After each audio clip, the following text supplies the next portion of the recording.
On a freezing night, a maid's daughter paused to help a forgotten old man no one else saw.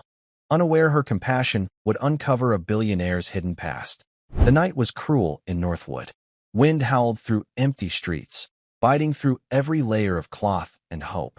17-year-old Abigail hurried past the benches, past the faces that looked away, until she saw him. An old man, shivering, lost, clutching a faded photograph like a memory refusing to die. "Sir, are you all right?" she asked, her breath fogging in the frozen air. I can't find my home," he whispered. "It has a blue door. And roses." She hesitated, one step away from keeping her job, one act away from losing everything. But kindness won. What Abigail didn't know was that this moment, this choice would pull her into a story of love, loss, and a legacy buried beneath snow. This is the story of how a single act of compassion changed everything. And before I forget, where are you watching from today? Leave a comment below. We love seeing how far these stories reach. Enjoy the story. A biting wind swept through the streets of Northwood, carrying with it the first flakes of a promised snowstorm. It was the kind of cold that seeped into your bones, a stark reminder of the harshness of winter. For 17-year-old Abigail, it was just another day. Another day of fighting against the cold, against the debt, against the feeling that life was something to be endured, not lived. She pulled her thin coat tighter, her blonde hair whipping around her face, and hurried down the sidewalk, her mind a whirlwind of numbers. Numbers that never seemed to add up. Her mother, Mary, worked as a maid, her hands raw and tired from scrubbing the floors of other people's lives. But no matter how hard she worked, the pile of bills on their small kitchen table only grew taller. The landlord's notices became more frequent, the final warnings more severe. Abigail's part-time job at the local diner barely made a dent in their debt, but it was something. It was a handful of dollars to keep the lights on for another week, to buy a loaf of bread, to pretend that they were not slowly drowning. This evening, the weight of it all felt heavier than usual. Her mother had been quiet at breakfast, her eyes distant and filled with a worry that she tried to hide behind a brave smile. Abigail knew what that silence meant. It meant that they were running out of time. As she turned the corner, a figure hunched on a bench caught her eye. An old man, lost in the vastness of the city, clutching a worn-out photograph. His clothes were thin, his face etched with a confusion that tugged at Abigail's heart. Everyone else rushed past, their heads down, their collars up, too consumed by their own lives to notice the old man shivering in the encroaching twilight. Abigail hesitated. She was already late for her shift. She couldn't afford to lose this job. But her mother's words, a constant refrain from her childhood, echoed in her mind. "Kindness costs nothing, Abby. It's the one thing we can always afford to give." She took a deep breath, the cold air stinging her lungs, and walked towards the old man. A single choice, a simple act of compassion, was about to change her life forever. The old man looked up as she approached, his eyes a faded blue, clouded with a mixture of fear and bewilderment.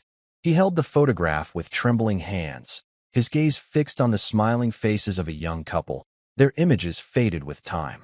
"Sir, are you all right?" Abigail asked, her voice soft, not wanting to startle him.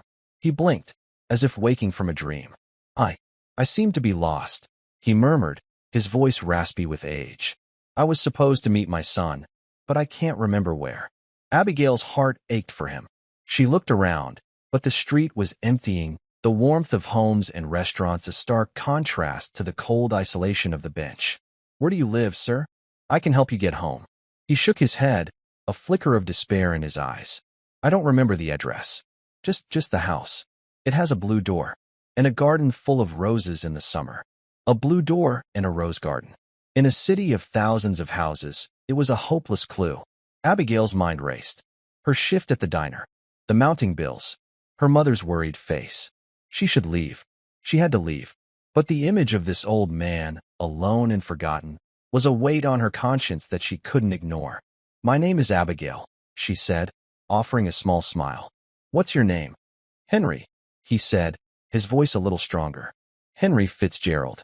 "Well, Henry," Abigail said, her decision made. "Let's get you somewhere warm first, and then we'll figure out the rest." She helped him to his feet, his arm frail under her touch. As they walked towards the diner, the snow began to fall, blanketing the city in a soft, white silence. Abigail had no way of knowing that this simple act of kindness would unravel a story of love, loss, and a connection to her own family that she never could have imagined. A story that would lead her to a world of unimaginable wealth and a legacy of a war hero she had only known through faded photographs. The diner was a small beacon of warmth in the cold, wintry night. The smell of coffee and fried food hung in the air, a comforting aroma that always made Abigail feel a little bit closer to home. She led Henry to a booth in the corner, away from the prying eyes of the few customers scattered around the room. He sank onto the vinyl seat, his shoulders slumping with a weariness that seemed to go beyond his age.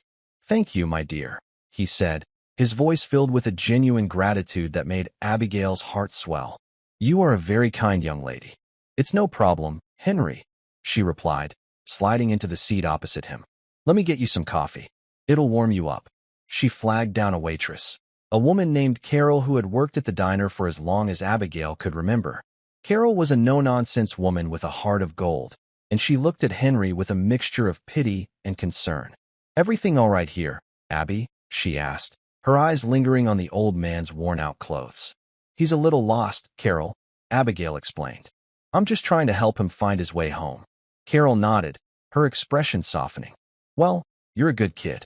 The coffee's on the house for your friend." As Carol walked away, Abigail turned back to Henry. He was staring out the window, his eyes fixed on the falling snow. There was a sadness in his gaze, a deep and profound loneliness that seemed to emanate from him. "Tell me about the photograph, Henry," Abigail said gently, hoping to distract him from his worries.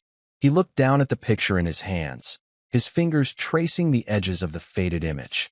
"This is my wife, Eleanor," he said, his voice thick with emotion. "And that's me, a long, long time ago." Abigail leaned in to get a closer look. The photograph was black and white, the couple in the picture dressed in the fashion of a bygone era. The young man was handsome, his smile full of a confident charm. And the woman? The woman was beautiful, her eyes sparkling with a love that seemed to transcend time. "She's beautiful, Henry," Abigail said softly. "She was," he replied, a single tear tracing a path down his wrinkled cheek. "The most beautiful woman in the world. She passed away a few years ago. I miss her every day." Abigail's heart went out to him. She knew the pain of loss, the gaping hole that is left behind when a loved one is gone. She thought of her own father, who had passed away when she was just a little girl, leaving a void in their lives that could never be filled. "I'm so sorry, Henry," she said, her voice barely a whisper. He looked up at her, his eyes meeting hers. For a moment, the fog of confusion seemed to lift, and she saw a flicker of something else in his gaze. A sharpness, an intelligence, that belied his frail appearance. "You remind me of her, you know," he said, his voice clear and steady. "You have the same kind eyes." Abigail felt a blush creep up her cheeks. She was just an ordinary girl, a maid's daughter struggling to make ends meet. To be compared to the beautiful woman in the photograph was a compliment she didn't know how to accept. Just then, Carol returned with the coffee, her presence breaking the emotional intensity of the moment. She placed the steaming mugs on the table, her eyes lingering on the photograph in Henry's hands. "That's a beautiful picture," she said, her voice softer than usual. "Thank you," Henry said, his voice once again raspy and distant. As Carol walked away, Abigail's phone buzzed in her pocket. It was her mother. Her heart sank. She had completely forgotten about her shift. She was late, very late. "I have to take this," she said to Henry, her voice filled with a renewed sense of panic. She answered the phone, her mother's worried voice on the other end. "Abby, where are you? Are you okay?" "I'm fine, Mom," Abigail said, trying to keep her voice steady. "I'm at the diner. I was a little held up." "What happened? Did you miss your shift?" I'm not sure," Abigail stammered. "I'll be home as soon as I can." She hung up the phone, her hand trembling. She had to go. She had to get to work. But what about Henry? She couldn't just leave him here. "Is everything all right, my dear?" he asked, his eyes full of a genuine concern that made her feel even more torn. I have to go to work," she said, her voice barely audible. "I'm late. I might lose my job." Henry's face fell. "Oh, my dear, I'm so sorry. This is all my fault. You should go. Don't worry about me." But Abigail couldn't go. She couldn't leave this old man to fend for himself. She thought of her great-uncle, her Grandpa Thomas. He had been a war hero, a man of courage and principle. He had always taught her to do the right thing, no matter the cost. And leaving Henry here, alone and confused, was not the right thing. "No," she said, her voice firm with a newfound resolve. "I'm not leaving you. We're going to find your home. Together." She took out her phone and opened the map application. She knew it was a long shot, but she had to try. "Tell me, Henry," she said, her eyes fixed on the screen. "Do you remember anything else? Any landmarks? A park? A store? Anything?" He closed his eyes, his face a mask of concentration. "There was a bridge," he said slowly. "A small stone bridge. And a river. The water, it was so clear." Abigail's heart skipped a beat. She knew that bridge. It was on the other side of town, in the old, historic district. It was a long way from here, but it was a start. "I know that bridge, Henry," she said, a glimmer of hope in her eyes. "I think I know where you live." She stood up, a sense of purpose coursing through her veins. "Come on," she said, helping him to his feet. "Let's go." They stepped out of the diner and into the cold, wintry night. The snow was falling thicker now, covering the city in a pristine blanket of white. The world was quiet, the usual hustle and bustle of the city silenced by the storm. As they walked towards the bus stop, Abigail couldn't help but feel a sense of unease. She was walking into the unknown, with a man she had just met, to a place she had never been before. But there was also a sense of excitement, a feeling that she was on the verge of something important. Little did she know, this journey to find Henry's home would be a journey into her own past, a journey that would uncover a secret that would change her family's life forever. A secret that connected her to a world of wealth and power she had only ever dreamed of. A secret that would prove that sometimes the greatest treasures are not made of gold and silver, but of kindness, courage, and the enduring power of the human heart. The bus ride was a long and quiet one. The city lights blurred past the window, the falling snow creating a dreamlike haze. Henry sat beside her, his head resting against the cool glass, his eyes closed. He seemed to have drifted off to sleep, the gentle rocking of the bus a soothing lullaby. Abigail watched him, a strange mix of emotions swirling within her. She was scared, of course.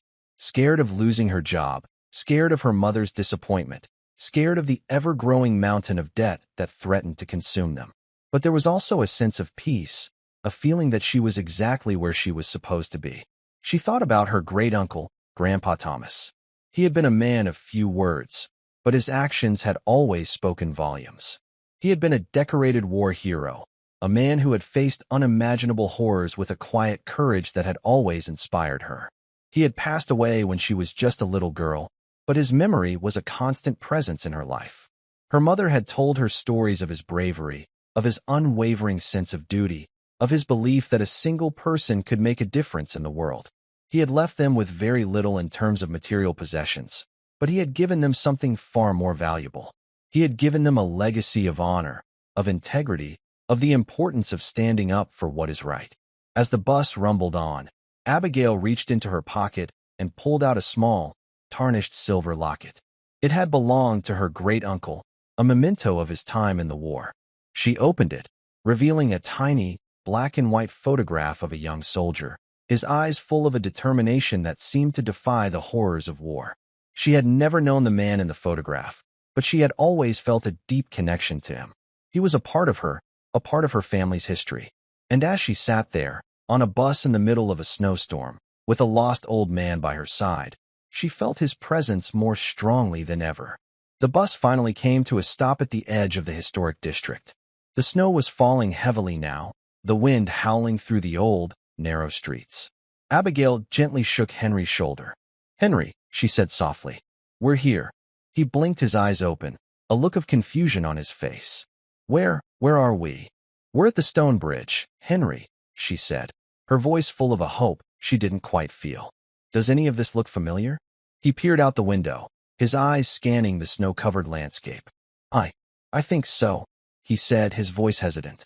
"The bridge. Yes, I remember the bridge." They stepped off the bus and into the biting cold. The wind was relentless, whipping the snow into a frenzy. Abigail pulled her thin coat tighter, her teeth chattering. "Which way, Henry?" she asked, her voice barely audible over the wind. He looked around, his brow furrowed in concentration. "This way," he said, pointing down a narrow, cobblestone street. They walked in silence, the only sound the crunching of their feet on the fresh snow. The houses in this part of town were old and grand, their windows dark and imposing. It was a world away from the small, cramped apartment that Abigail called home. After a few minutes, Henry stopped in front of a large, wrought-iron gate. Beyond the gate, a long, winding driveway led to a magnificent stone mansion. "This is it," he said, his voice filled with a sense of awe. "This is my home." Abigail stared at the mansion, her mouth agape. It was the biggest house she had ever seen, a palace of stone and glass that seemed to belong in a fairy tale. "You live here, Henry?" she asked, her voice a mixture of disbelief and wonder. He nodded, a faint smile on his lips. "I do." He reached for the gate, his hand fumbling with the latch. It was locked. He sighed, a look of disappointment on his face. I don't have the key," he said, his voice full of a familiar confusion. Abigail's heart sank. They had come all this way, only to be met with another dead end. She was about to suggest that they go to the police when a black, luxury car pulled up to the gate. The window rolled down, revealing a man in a sharp, expensive suit. "Can I help you?" the man asked, his voice cold and authoritative. We're trying to get inside," Abigail stammered, feeling small and insignificant under the man's scrutinizing gaze. The man's eyes narrowed as he looked at Henry. "And who are you?" he asked, his tone laced with suspicion. I am Henry Fitzgerald," Henry said, his voice a little shaky. "I live here." The man scoffed, a look of amusement on his face. "I think you're mistaken, old man. Mr. Fitzgerald is a very important man. He doesn't just wander the streets in the middle of a snowstorm." He was about to roll up the window when his eyes fell on the photograph in Henry's hand.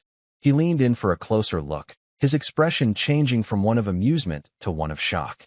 "Where did you get that?" he asked, his voice a mixture of awe and disbelief. It's a picture of my wife and me," Henry said, his voice trembling.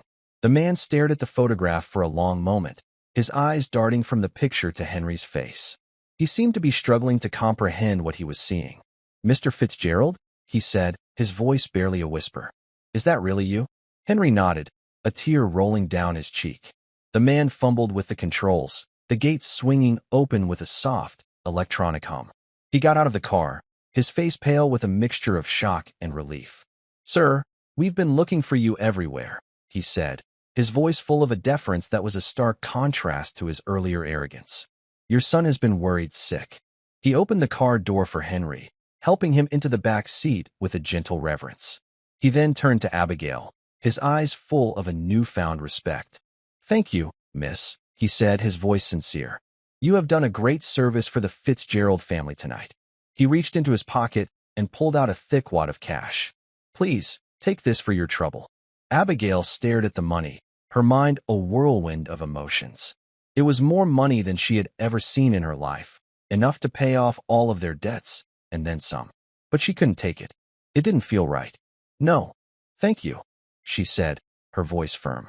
"I didn't do it for the money." The man looked at her, a look of surprise on his face. He seemed to be at a loss for words. "Please, at least let me give you a ride home," he said, his voice full of a genuine concern.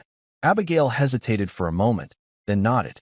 She was cold and tired, and the thought of another long bus ride was more than she could bear. She got into the car, the plush leather seats a world away from the hard plastic of the bus. As the car pulled away from the mansion, she looked back at the grand, imposing house, a symbol of a world that she had only ever dreamed of, a world that she had stumbled into by chance, a world that she would soon discover was more connected to her own than she could ever have imagined. The car ride back to her side of town was a blur. Abigail was exhausted, her mind struggling to process the events of the evening. She had set out to help a lost old man, and had ended up at the doorstep of a billionaire. It was a story so unbelievable, so fantastical, that it felt like a dream. The man in the suit, who had introduced himself as Mr. Davies, was quiet for most of the ride. He seemed to be as stunned as she was, his mind still reeling from the shock of finding his boss, the elusive and powerful Henry Fitzgerald, wandering the streets in a snowstorm. When they finally arrived at her apartment building, Abigail felt a pang of embarrassment. The building was old and run down, the paint peeling, the windows dark and grimy. It was a stark contrast to the opulence of the Fitzgerald mansion, a constant reminder of the world that she belonged to. "Thank you for the ride, Mr. Davies," she said, her voice small and timid. "Please, call me David," he said, his voice warm and friendly. "And thank you, Abigail. You have no idea what you've done tonight." He handed her a business card, the paper thick and expensive. "If you ever need anything, anything at all, please don't hesitate to call." She took the card, her fingers tracing the embossed letters. David Davies, Chief of Staff, Fitzgerald Industries. It was a title that meant nothing to her, but she had a feeling that it was a very important one. She got out of the car and watched as it drove away, its taillights disappearing into the snowy night. She stood there for a moment, the business card clutched in her hand, her mind a whirlwind of thoughts and emotions. She had missed her shift. She had probably lost her job. Her mother was going to be worried sick. But as she stood there, in the cold and the snow, she couldn't bring herself to feel any regret. She had done the right thing. And that, she knew, was all that mattered. She walked into the apartment building, the familiar smell of damp and decay a harsh welcome back to reality. She climbed the stairs to their small apartment, her heart pounding with a mixture of dread and anticipation. She opened the door to find her mother sitting at the kitchen table, her face a mask of worry. "Abby, where have you been?" she asked, her voice a mixture of relief and frustration. "I was so worried." "I'm sorry, Mom," Abigail said, her voice barely a whisper. I got held up." She sat down at the table, the events of the evening pouring out of her in a rush of words. She told her mother about the old man on the bench, about the photograph, about the blue door and the rose garden. She told her about the long bus ride, about the grand mansion, about the man in the suit. Her mother listened in stunned silence, her eyes wide with a mixture of disbelief and awe. When Abigail was finished, she just sat there for a long moment, her mind struggling to comprehend the incredible story that her daughter had just told her. "A billionaire, Abby," she said, her voice a mixture of wonder and skepticism. "Are you sure?" "I'm sure, Mom," Abigail said, her voice firm. "His name is Henry Fitzgerald, and he lives in a mansion on the other side of town." Her mother shook her head, a small smile on her lips. "Well, I'll be," she said, her voice full of a quiet pride. "You always did have a knack for finding trouble, didn't you?" Abigail smiled, a genuine smile for the first time that evening. "I guess I did, Mom," she said, her voice light and happy. "I guess I did." They sat there for a while, the silence of the small apartment a comforting presence. The snow continued to fall outside, blanketing the city in a soft, white silence.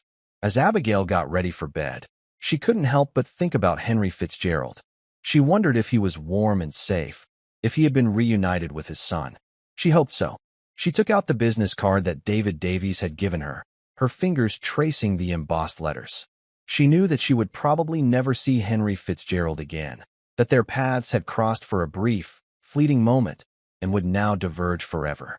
But as she drifted off to sleep, she couldn't shake the feeling that this was not the end of the story, that this was just the beginning of a journey that would take her to places she had never dreamed of and uncover a secret that would change her life forever. The next morning, the city was a winter wonderland. The snow had stopped falling, and the sun was shining, its rays reflecting off the pristine white landscape. But the beauty of the day was lost on Abigail. She had been fired from her job at the diner, and the reality of their financial situation was a heavy weight on her shoulders. She spent the day in a daze, her mind replaying the events of the previous evening over and over again. She couldn't shake the image of Henry Fitzgerald's face, the sadness in his eyes, the way he had looked at her with a mixture of gratitude and kindness. She thought about calling the number on the business card, just to see if he was all right. But she didn't want to be a bother. She was just a girl from the poor side of town, and he was a billionaire. Their worlds were too far apart. As the day wore on, her sense of hopelessness grew. She felt like she was trapped, with no way out. But then, just as she was about to give up, there was a knock on the door. She opened it to find a man in a crisp, clean uniform, holding a large, ornate bouquet of roses. "Delivery for Abigail," he said, his voice polite and professional. Abigail was stunned. She had never received flowers in her life. She took the bouquet, her hands trembling. The roses were a deep, vibrant red, their petals soft and velvety.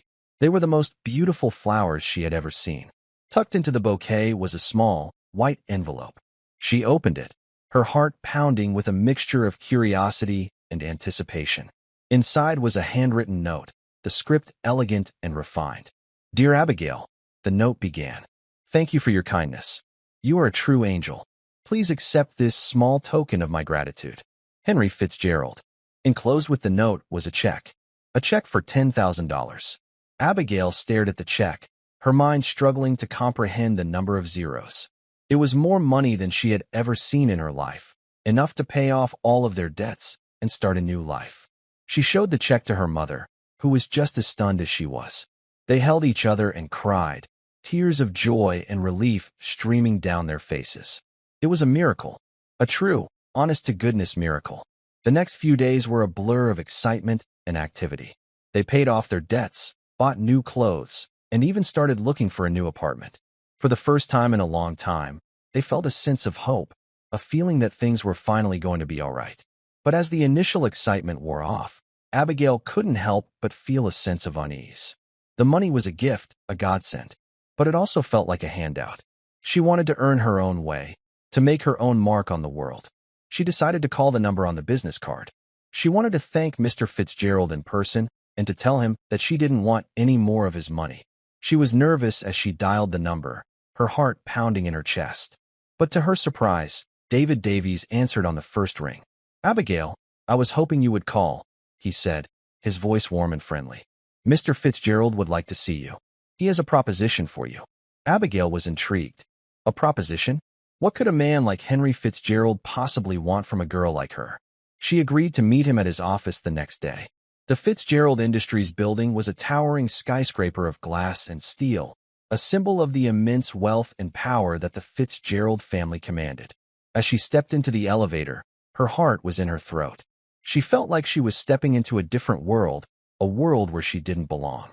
But when she was shown into Mr. Fitzgerald's office, she was surprised to find that it was not as intimidating as she had imagined. It was a large, spacious room, but it was also warm and inviting, with a comfortable fireplace and a wall of books. And sitting behind a large, mahogany desk was Henry Fitzgerald. He looked different from the last time she had seen him. His clothes were immaculate, his hair was neatly combed, and the fog of confusion was gone from his eyes. But he still had the same kind smile, the same gentle eyes. "Abigail, my dear," he said, his voice warm and welcoming. "Please have a seat." She sat down, her hands clasped in her lap. She felt a strange mix of emotions. She was in awe of the man in front of her, but she was also not afraid of him. There was a kindness, a gentleness, about him that put her at ease. "I wanted to thank you again for what you did for me," he said, his voice full of a sincere gratitude. "You saved my life, Abigail, and for that, I will be forever grateful." "It was nothing, Mr. Fitzgerald," she said, her voice barely a whisper. "Please call me Henry," he said, a warm smile on his face. And it was not nothing.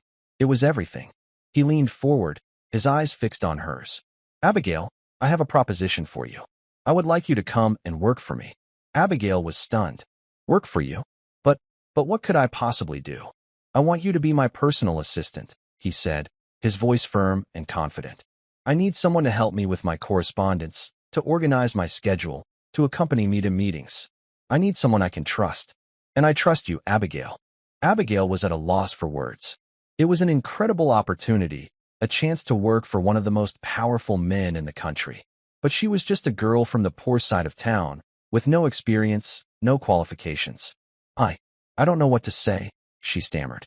"Say yes," he said, his voice gentle but persuasive.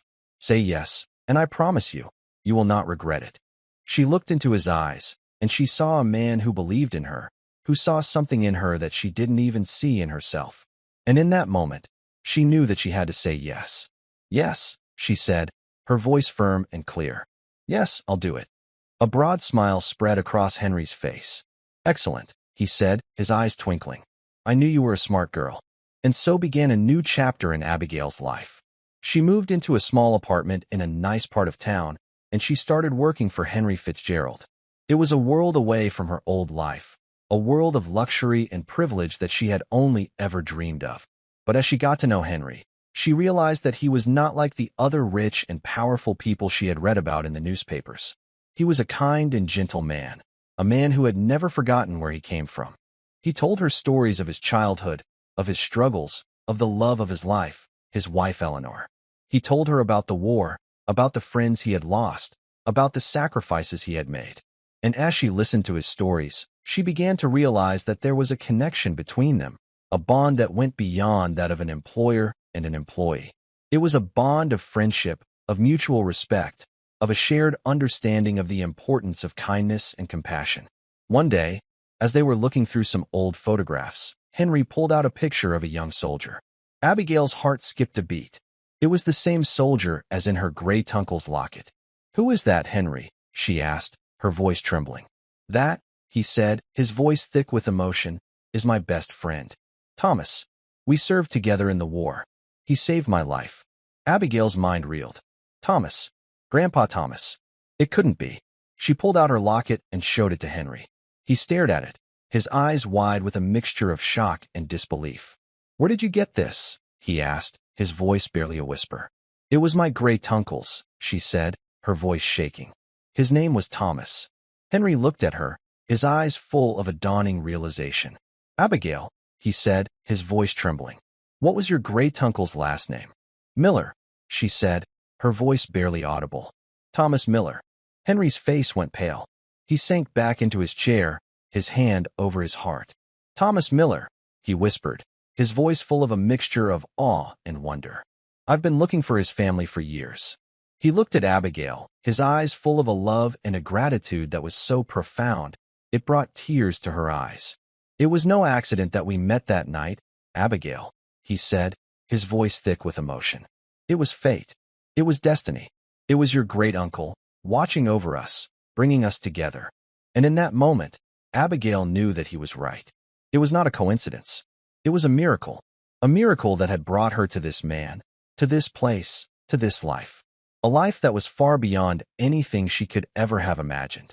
A life that was a testament to the power of kindness, the strength of the human spirit, and the enduring legacy of a war hero who had taught her that the greatest treasures are not made of gold and silver, but of love, courage, and the unwavering belief that a single person can make a difference in the world. "I can't believe it," she whispered, her voice thick with emotion. "Neither can I," Henry said, his voice a low rumble of awe. "For 50 years, I've searched for him. After the war, we lost touch. I came back to a world that had moved on, and so did he. I tried to find him, wrote letters to every miller in his hometown, but they all came back unanswered. I thought I'd never know what became of him." He took a deep, shaky breath, composing himself. "He was the bravest man I ever knew, Abigail. He saved my life more times than I can count. There was this one time, in the Ardennes, the shelling was relentless. We were pinned down, a whole platoon of us. Thomas, he single-handedly took out a machine gun nest that had us trapped. He was wounded, but he never faltered. He was a hero." Abigail listened, captivated. She had heard stories of her great-uncle's bravery, but they had always felt distant, like tales from another lifetime. Hearing it from someone who had been there, who had witnessed his courage firsthand, made it real. It filled her with a sense of pride that was so profound, it made her heart ache. "He never talked about the war," she said softly. "My mother said he came back a changed man. Quieter, more reserved. He carried a sadness with him, a weight that he never shared with anyone." Henry nodded, his eyes distant. "We all did. The war, it takes something from you. A piece of your soul that you can never get back. But Thomas, he never lost his goodness. He never lost his compassion. Even in the midst of all that horror, he was always looking out for the little guy, always ready to lend a helping hand." He looked at Abigail, a warm smile spreading across his face. "Just like you," he said, his voice full of a genuine affection. "You have his heart, Abigail. His kind, compassionate heart." In the weeks that followed, a new routine settled in. Abigail became more than just Henry's personal assistant. She became his confidant, his companion, his connection to a past he thought he had lost forever. They spent hours together, poring over old photographs, sharing stories, and piecing together the life of the man who connected them. Abigail learned that Henry, like her great-uncle, had come from humble beginnings. He had built his empire from the ground up, with nothing but a dream and an unwavering determination to succeed. He was a self-made man, a testament to the power of hard work and perseverance. But he had never forgotten his roots. He was a generous philanthropist, a man who had dedicated his life to helping others. Through Henry, Abigail discovered a side of her great-uncle she had never known.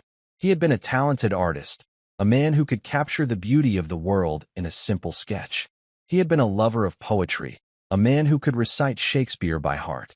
He had been a romantic, a man who had been deeply in love with a woman he had met during the war, a woman he had lost to a tragic accident just before he was due to come home. That's why he never married, Henry explained, his voice full of a quiet sadness. He said he had already given his heart away, and he could never love another. The story brought tears to Abigail's eyes. She thought of her great-uncle, a man who had been so full of life, so full of love, and yet had been destined to live a life of quiet solitude. It made her appreciate the small joys of her own life, the love of her mother, the friendship of a man like Henry. As the days turned into weeks, Abigail blossomed. She shed the insecurities of her past, the feeling that she was not good enough, that she did not belong. She discovered a strength, a confidence, a sense of purpose that she had never known before. She was no longer just a maid's daughter. She was a young woman with a bright future, a woman who was making a difference in the world. She also got to know Henry's son, James. He was a man in his late 40s, with his father's sharp mind and his mother's kind eyes. At first, he had been wary of Abigail, suspicious of her sudden appearance in his father's life. But as he saw the profound effect she had on Henry, the way she brought a light back into his eyes, a joy back into his life, his suspicion turned to gratitude, and then to a deep and abiding affection. "You've given him a gift, Abigail," he told her one day, his voice full of a sincere appreciation. "You've given him back his past. You've given him back a piece of himself." But not everyone was as welcoming as James. Henry's board of directors, a group of powerful and influential men, were not happy with Abigail's presence. They saw her as a threat, a distraction, a young woman who had somehow managed to worm her way into the old man's affections. They whispered behind her back, their voices laced with suspicion and contempt. They spread rumors. They questioned her motives. They did everything they could to undermine her. The leader of this opposition was a man named Arthur Vance, a ruthless and ambitious man who had been Henry's right-hand man for years. He saw Abigail as an obstacle to his own plans, a threat to his own power. He was determined to get rid of her, one way or another. The conflict came to a head during a crucial board meeting. Henry was proposing a new initiative, a charitable foundation dedicated to helping veterans and their families. It was a project that was deeply personal to him, a way of honoring the memory of his friend, Thomas Miller. But Vance and his faction were vehemently opposed. They saw it as a waste of money, a sentimental project that would do nothing to improve the company's bottom line. They argued, they debated, they tried to bully Henry into submission. Abigail sat by Henry's side, her heart pounding in her chest. She had never been in a room with so many powerful men, had never witnessed such a display of corporate greed and ambition. She felt small and insignificant, a lamb in a den of wolves. But then she looked at Henry. He was old, he was frail, but he was not weak. He sat there, calm and composed, his eyes full of a quiet determination. He listened to their arguments, their threats, their condescending remarks. And when they were finished, he spoke. His voice was not loud, but it was firm, and it was clear. He spoke of his friendship with Thomas Miller, of the sacrifices they had made, of the debt that they owed to the men and women who had fought for their country. He spoke of the importance of compassion, of giving back, of making a difference in the world. And as he spoke, Abigail saw a change in the room. The men who had been so arrogant, so dismissive, began to look down at their hands, their faces flushed with a mixture of shame and guilt. They had been so focused on profits and power that they had forgotten the human cost of war, the human value of compassion. When Henry was finished, there was a long, profound silence. And then, one by one, the board members began to speak. They spoke of their own fathers, their own grandfathers, their own brothers who had served in the military. They spoke of the debt that they owed, the gratitude that they felt. And in the end, the vote was unanimous. The foundation was approved. It was a victory for Henry, a victory for the memory of Thomas Miller, a victory for the power of kindness and compassion. As they walked out of the boardroom, Henry leaned on Abigail's arm, his steps slow but steady. He looked at her, a proud smile on his face. "You were very brave in there, Abigail," he said, his voice full of a genuine admiration. "I didn't do anything," she said, her voice a mixture of surprise and humility. "You did more than you know," he said, his eyes twinkling. "You were my strength. You were my courage. You were my conscience." And in that moment, Abigail knew that she had found her place in the world. She was no longer just a maid's daughter, no longer just a personal assistant. She was a partner, a confidant, a friend. She was a part of something bigger than herself, a part of a legacy of kindness and compassion that would live on long after she was gone. The winter snow began to melt, replaced by the first signs of spring. The days grew longer, the air grew warmer, and the world seemed to be waking from a long, deep sleep. And as the seasons changed, so did Abigail's life. The Thomas Miller Foundation was a resounding success. It provided financial assistance, job training, and emotional support to thousands of veterans and their families. It was a beacon of hope, a testament to the enduring power of a single act of kindness. Abigail threw herself into the work of the foundation, her passion and dedication inspiring everyone around her. She was no longer the shy, insecure girl who had stumbled into Henry Fitzgerald's life. She was a confident, capable young woman, a leader, a force for good in the world. And as she worked, she learned more and more about her great-uncle, the man who had unknowingly brought her and Henry together. She learned that he had been a man of great integrity, a man who had always stood up for what he believed in, no matter the cost. He had been a champion of the underdog, a protector of the weak, a man who had dedicated his life to serving others. She realized that she was not just honoring his memory, she was continuing his legacy. She was carrying the torch that he had passed on, a torch of kindness, of compassion, of the unwavering belief that a single person can make a difference in the world. One sunny afternoon, as she was walking through the park, she saw a young girl sitting on a bench, crying. She was a young, single mother, and she had just been evicted from her apartment. She had nowhere to go, no one to turn to. Abigail sat down next to her, her heart going out to the young woman. She listened to her story, her words of comfort and reassurance a soothing balm to the young mother's wounded soul. And then she did something that would have been unthinkable just a few months ago. She took out her checkbook and wrote a check for a sum of money that would have been a fortune to her in her old life. It was enough to get the young woman a new apartment, to buy her some food, to give her a fresh start. The young mother looked at the check, her eyes wide with a mixture of disbelief and gratitude. She threw her arms around Abigail, her tears of despair turning to tears of joy. "Thank you," she whispered, her voice choked with emotion. "Thank you for seeing me. Thank you for caring." As Abigail walked away, a sense of peace and contentment washed over her. She had not done it for the praise, for the recognition, for the feeling of self-satisfaction. She had done it because it was the right thing to do. She had done it because it was what her great-uncle would have done. She had finally understood the true meaning of wealth. It was not about money, or power, or possessions. It was about the ability to make a difference in the lives of others. It was about the joy of giving, the satisfaction of helping, the profound and enduring legacy of a kind and compassionate heart. As she looked up at the sky, the sun warm on her face, she felt a sense of gratitude that was so profound, it brought tears to her eyes. She was grateful for the hardships she had faced, for the struggles she had endured, for the journey that had brought her to this place. She was grateful for her mother, for her unwavering love and support. She was grateful for Henry, for his friendship, his wisdom, his belief in her. And most of all, she was grateful for her great-uncle, the man she had never known, the man who had changed her life forever. She knew that her journey was far from over, that there would be more challenges, more obstacles, more struggles to overcome. But she was no longer afraid. She was strong. She was confident. She was ready to face whatever the future held. For she knew that she was not alone. She was a part of a legacy, a chain of kindness that stretched back through the generations. A legacy that had begun with a brave young soldier in the midst of a terrible war, a legacy that had been passed down to a lonely old man in a grand and empty mansion, a legacy that now rested in the hands of a young woman with a kind and compassionate heart. And as she walked on, her steps light and sure, she knew that she would carry that legacy forward, that she would be a beacon of hope in a world that was often dark and unforgiving.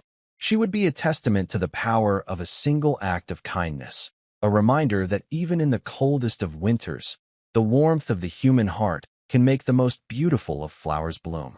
1 year later, the auditorium was filled to capacity, a sea of distinguished guests in elegant attire, their polite applause echoing off the high, vaulted ceilings.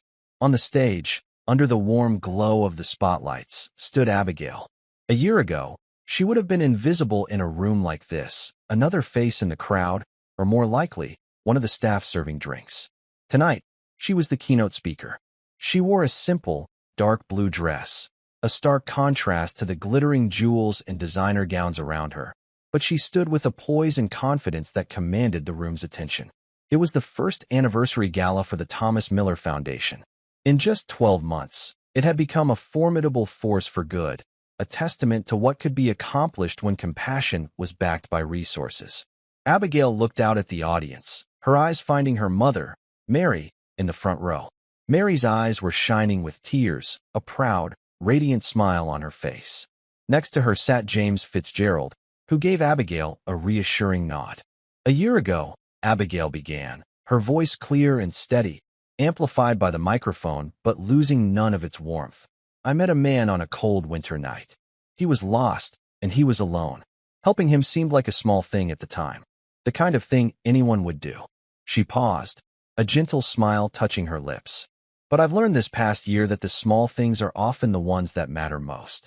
They are the hinges on which our lives can turn. She spoke not of balance sheets or quarterly reports, but of people.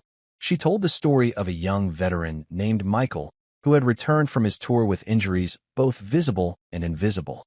He had lost his job, his home, and was on the verge of losing his family. The foundation had provided him with physical therapy, counseling, and job placement assistance.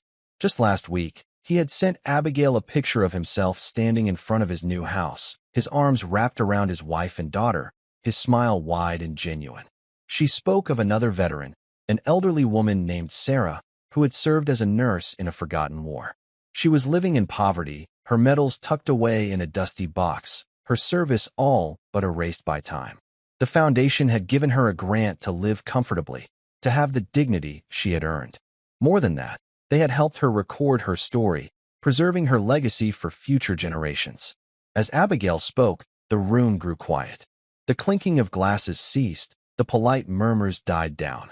The audience was captivated, not by a polished speech, but by the raw, honest emotion in her voice.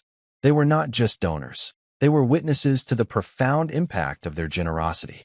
She concluded her speech by holding up the small, tarnished silver locket that had once belonged to her great-uncle.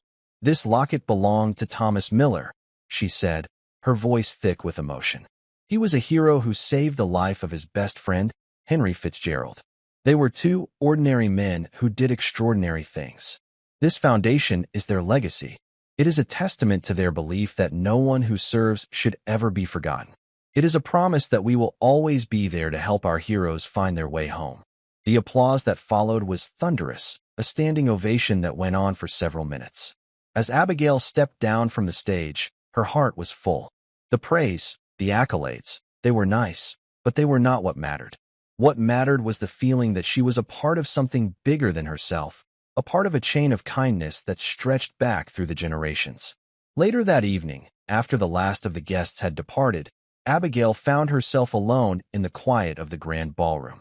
She walked over to the large window, looking out at the city lights twinkling in the darkness. It was a clear, cold night, the sky full of stars. It was exactly 1 year ago tonight that she had met Henry. She thought about the girl she had been then, so full of fear and uncertainty, so burdened by the weight of the world. And she thought about the woman she had become, a woman of purpose, of strength, of unwavering resolve. The journey had not been easy. There had been moments of doubt, of insecurity, a feeling like an imposter in a world that she didn't belong to. Arthur Vance and a few of his allies on the board still watched her with suspicion, their courtesy a thin veil for their resentment.